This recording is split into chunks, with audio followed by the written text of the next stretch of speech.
Muy bienvenidos a este último programa de esta serie que hemos ido desarrollando sobre el amor en tu camino de vida. Quiero en este último programa compartir contigo el pensamiento acerca de la sexualidad humana de uno de los grandes de la humanidad, Juan Pablo II. Es justo que un discípulo reconozca a su maestro, además de reconocer y agradecer a mis profesores universitarios en mi licenciatura, en mi maestría, en mi doctorado, el profesor Pedro Juan Viladric. Es justo reconocer al que creo es nuestro maestro común, Juan Pablo II. Todo lo que hemos ido desarrollando a lo largo de estos encuentros, de esta serie, la sexualidad personalista, una visión entera del amor sexuado, integral, el matrimonio, la familia, el concepto de ecología humana, yo he bebido y comido de su pensamiento. Y por eso en este último programa quiero agradecerle de alguna manera a Juan Pablo II, compartiendo contigo, compartiendo con vos, un pensamiento desarrollado por Juan Pablo II a través de 5 años, que es conocido como la teología del cuerpo de Juan Pablo II. Juan Pablo II, desde el 5 de septiembre del año 1979, hasta el 28 de noviembre del año 1984, en todas las audiencias de los días miércoles en el Vaticano, habló de la teología del cuerpo, habló de la sexualidad humana, del sentido de la sexualidad humana. Y esto es lo que quiero compartir contigo en este último programa de nuestra serie, El amor en tu camino de vida.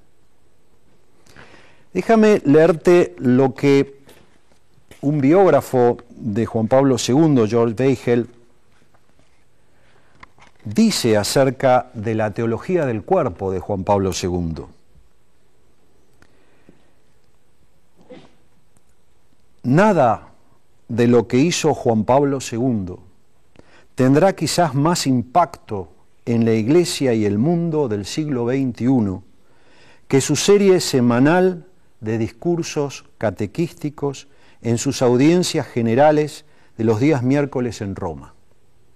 A partir del 5 de septiembre de 1979 y hasta el 28 de noviembre de 1984, el Santo Padre dedicó dichas audiencias a desarrollar una idea ya expuesta en su libro Amor y Responsabilidad. El amor sexual humano es un icono de la vida interior de la Santísima Trinidad. La teología del cuerpo de Juan Pablo II demuestra ser la aportación decisiva en el proceso de exorcizar de cierto pensamiento los resabios del maniqueísmo y su reprobación de la sexualidad humana. Hay pocos teólogos morales que hayan estudiado la sexualidad humana con la profundidad de Juan Pablo II. Pocos han sido tan convincentes en revitalizar la ética de la virtud, llevándonos mucho más allá de la moralidad de los progresistas y los conservadores con su obsesión por las reglas. Pocos han osado decir con tanta rotundidad al mundo: la sexualidad humana es algo más grande de lo que imagináis. Tomados en su conjunto, estos 130 discursos catequísticos constituyen una especie de bomba teológica de relojería programada para estallar con resultados espectaculares en algún momento del tercer milenio de la Iglesia Católica. Cuando suceda, quizás en el siglo XXI, Es muy posible que la teología del cuerpo de Juan Pablo II sea considerada un momento crítico en la historia del pensamiento moderno.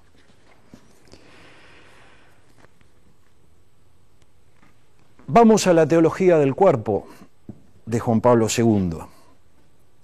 Podríamos dividirla en tres partes.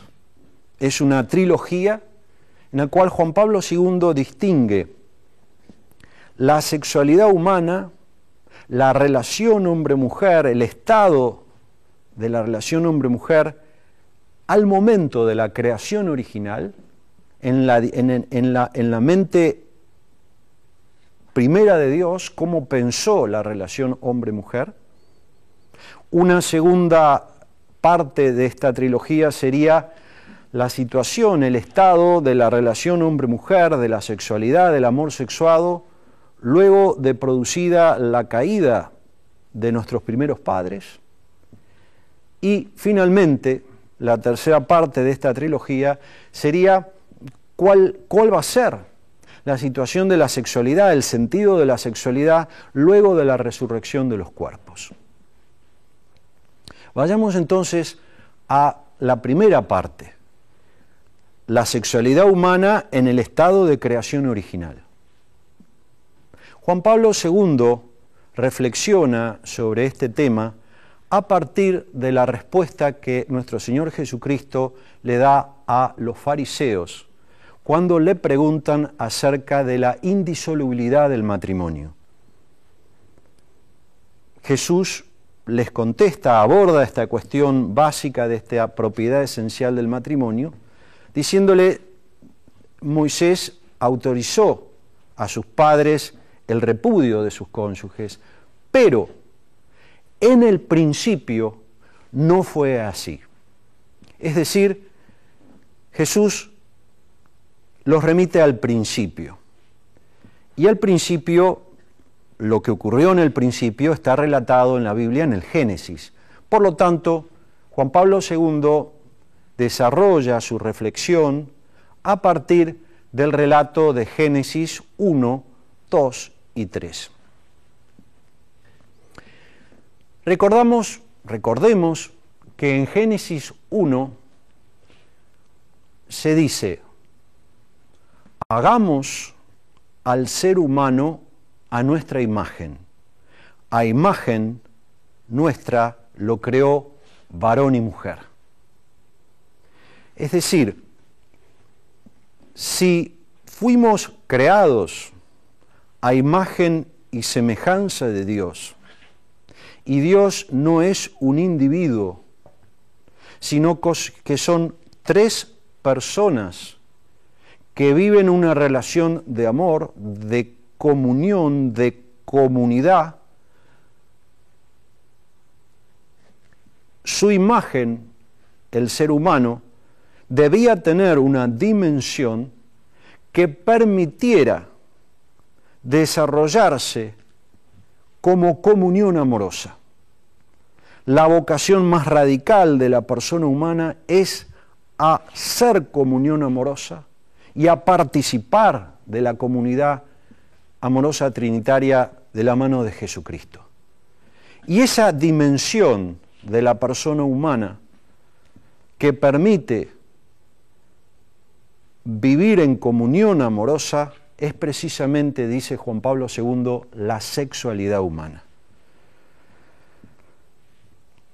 Existe un error antropológico cuando se piensa que el varón es un ser humano incompleto que requiere de la mujer para completarse.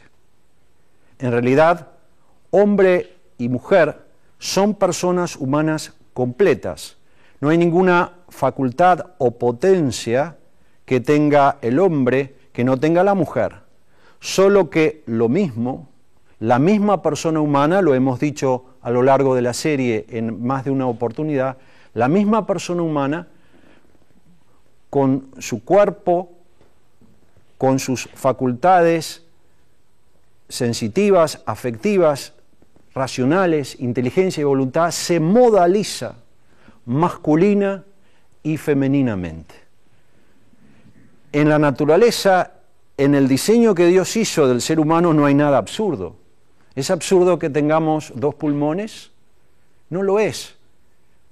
¿Es absurdo que tengamos un corazón? No lo es. ¿Es absurdo que la persona humana se haya modalizado masculina y femeninamente? No lo es.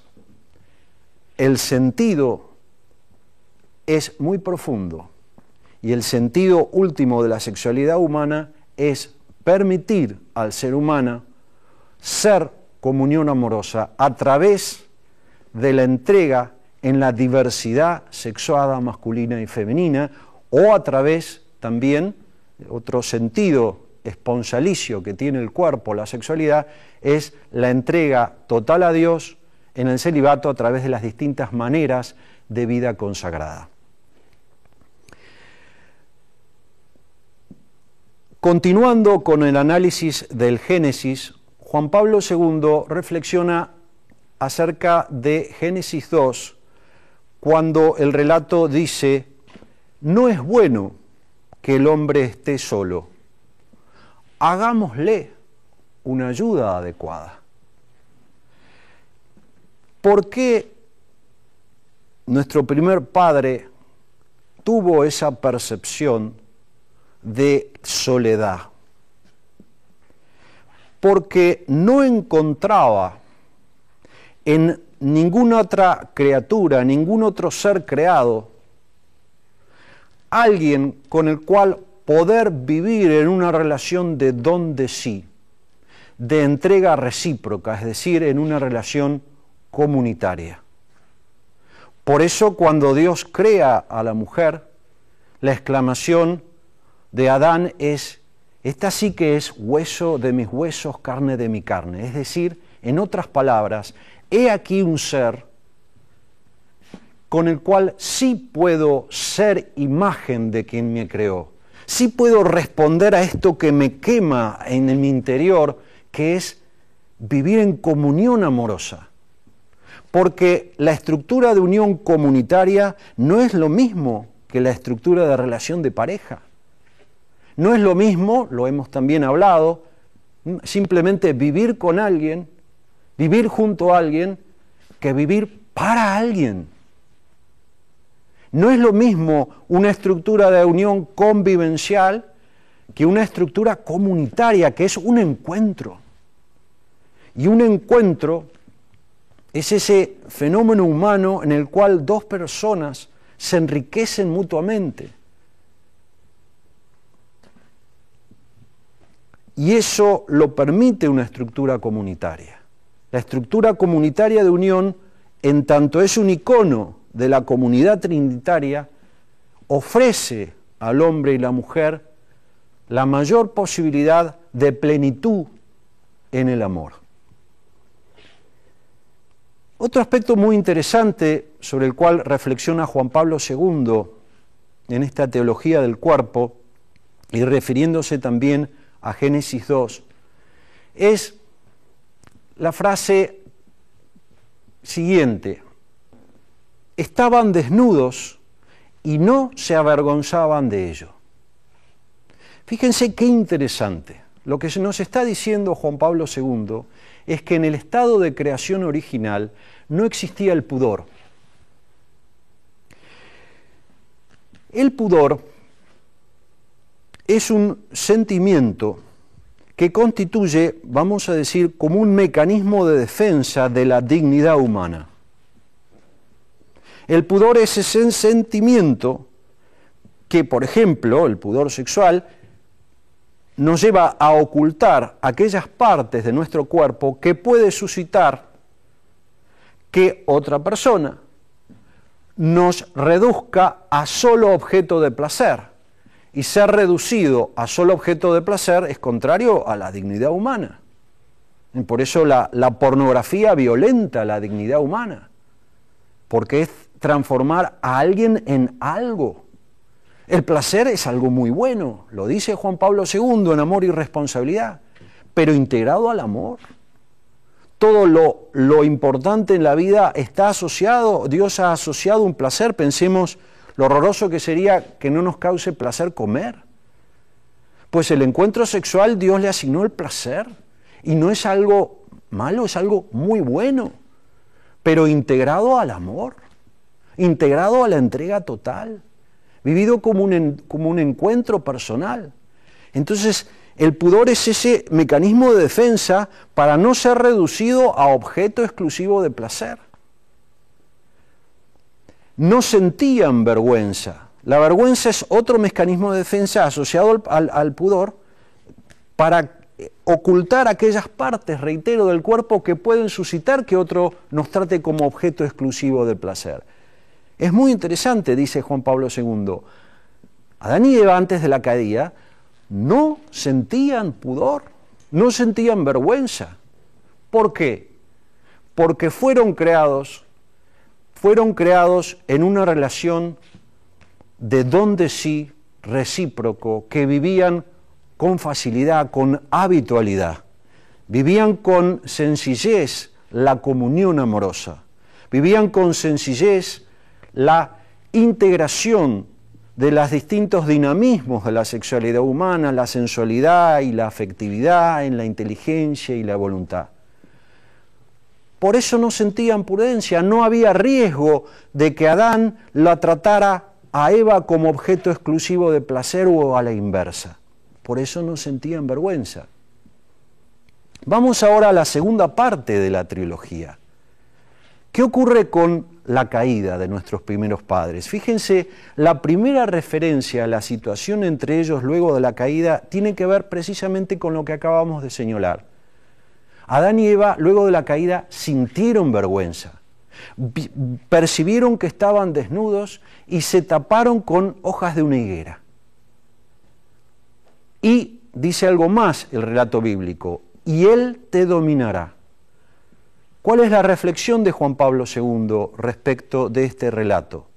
La reflexión es una corrupción del don de sí, una corrupción de ese estado original en el cual hombre y mujer fueron creados para vivir en comunión amorosa, con sencillez y con facilidad. No es fácil. Es necesario, por eso, la educación de la sexualidad.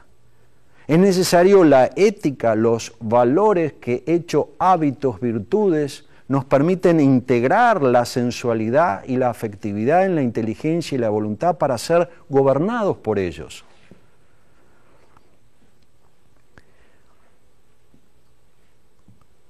La pérdida del sentido esponsalicio del cuerpo. Esto es lo que ocurre con la caída. Y el sentido esponsalicio del cuerpo es ese sentido de la sexualidad humana que es ser comunión amorosa, reitero, a través de las dos formas en que eso puede vivirse, que es la consagración total a Dios, en alguna de las formas de vida consagrada, o la entrega total a Dios a través de una mujer o de un varón en el matrimonio.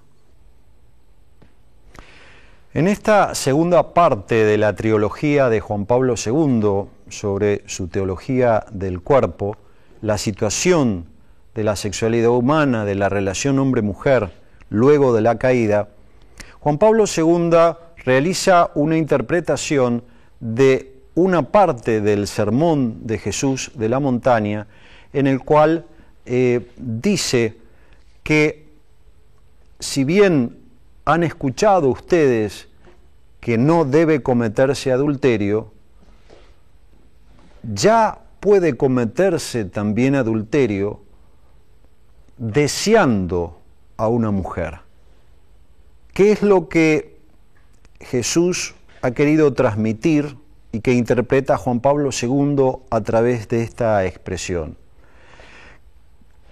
Jesús no ha dicho que lo malo, lo erróneo, está en la potencia con que se mira la vista, ni tampoco en lo que se mira una mujer desnuda o un hombre desnudo, sino la manera como se mira. Desear una mujer es quererla exclusivamente como objeto de placer. A esa es la realidad a la cual hace referencia Jesús. Por eso uno puede cometer adulterio del corazón con la misma esposa, porque la mirada no debe ser reducida, sino la mirada es entera. Amamos a alguien, no a algo. Y por eso la redención del corazón que nos propone Juan Pablo II es una mirada de la sexualidad entera, integrada y madura. Vamos a la tercera y última parte de esta trilogía. ¿Cómo será el estado de la sexualidad, la relación hombre-mujer, el sentido de la sexualidad luego de la resurrección de los cuerpos? Juan Pablo II reflexiona sobre esta temática a partir de la respuesta de nuestro Señor Jesucristo a los saduceos, cuando le preguntan, aplicando la ley del levirato, de quién iba a ser esposa esa viuda que se había casado sucesivamente con 7 hermanos. Cuando se produzca la resurrección de los cuerpos, ¿de quién va a ser esposa? Y la respuesta de Jesús, si recuerdan, es esta. Luego de la resurrección de los cuerpos, no se casarán varones y mujeres, serán como ángeles del cielo. No está diciendo, interpreta Juan Pablo II, que luego de la resurrección de los cuerpos la persona humana se transforme en una persona angélica. Las personas angélicas son personas pero no humanas, es decir, no son corpóreas, por eso no tienen sexualidad. Y no está diciendo, en la interpretación de Juan Pablo II, que Jesús esté diciendo que nos convertimos en personas angélicas, porque sería una contradicción con la resurrección de los cuerpos. Lo que está expresando Juan Pablo II, que la situación de la sexualidad será otra. Dios será todo para todos. La visión de Dios cara a cara generará una situación psicosomática en que hará llevarse a plenitud la comunión de los santos. Estaremos focalizados en Dios y por eso no habrá lugar fuera del tiempo para nuevos matrimonios. Es decir, viviremos lo que Juan Pablo II llama un celibato eterno, en comunión total con Dios. Varones y mujeres viviremos esa otra manera del sentido esponsalicio del cuerpo, que es la comunión total con Dios. Juan Pablo II dice que ya en el tiempo histórico hay varones y mujeres que son llamados a esta forma de sentido esponsalicio de la sexualidad humana. Ya en el tiempo histórico, hombres y mujeres sienten la vocación a la consagración total a Dios. Esto que en el tiempo histórico quizás son vocaciones excepcionales respecto de la vocación matrimonial, luego de la resurrección de los cuerpos va a ser el estado general. Es decir, respecto de algunas personas, ahora en la historia, Dios le anticipa esa vocación. Pero luego, ahora existe un celibato histórico, luego todos viviremos un celibato eterno, reitero, derivado de la visión cara a cara que tendremos de Dios, de esa participación de la vida trinitaria. Ni ojo vio, ni oído dio lo que Dios tiene reservado para quienes le amen. Es decir, va a ser tal la atracción de Dios que, reitero, no va a haber lugar para el matrimonio. Esa es la interpretación que hace Juan Pablo II. De manera que, en síntesis, este es el mensaje de Juan Pablo II. Jóvenes, la sexualidad es algo muy alto, es algo muy importante, pero vívanlo conforme a lo que Dios pensó para el hombre y la mujer. Vivan una sexualidad personalista, vivan una sexualidad entera, vivan una sexualidad integrada, vivan una sexualidad madura, porque así podrán ser muy felices. Bueno, se acabó el tiempo de este último programa y yo quiero dedicar estos últimos minutos a agradecer. Agradezco primero a Dios la oportunidad que me ha dado de encontrarme contigo, aunque no veo tu cara, pero como te decía en algún programa, te conozco y sé algo de ti, que apuntas alto en el amor, por eso has estado escuchando hablar de este tema. Quiero agradecer a las autoridades de este canal, EWTN, por darme esta oportunidad de encontrarme contigo. Quiero agradecer a esas personas que están ahí detrás, que han hecho este diseño, que están ahí en las cámaras, porque con su trabajo silencioso han hecho posible todo esto. Y quiero agradecerte a ti, que has estado también ahí, quizás a lo largo de toda la serie y a lo largo, o quizás a través de un programa. Todo este esfuerzo lo hemos hecho para ti. Yo quiero cerrar mis últimas palabras, que mis últimas palabras sean no propias, sino las del Santo Padre Benedicto XVI. Palabras que les dirigió a ustedes, jóvenes, en el Encuentro Mundial de la Juventud en Colonia del año 2005. Les dijo, y me sumo a las palabras del Santo Padre, la verdadera revolución, la verdadera rebeldía que muchos jóvenes sienten es la revolución de aquellos que se atreven a cambiar el mundo desde el amor. El matrimonio, la familia, la sociedad, el trabajo y el estudio son algunos de los ámbitos en los cuales tenemos la oportunidad y el desafío de vivir el amor haciendo extraordinariamente bien lo ordinario. Muchas gracias y hasta alguna otra oportunidad.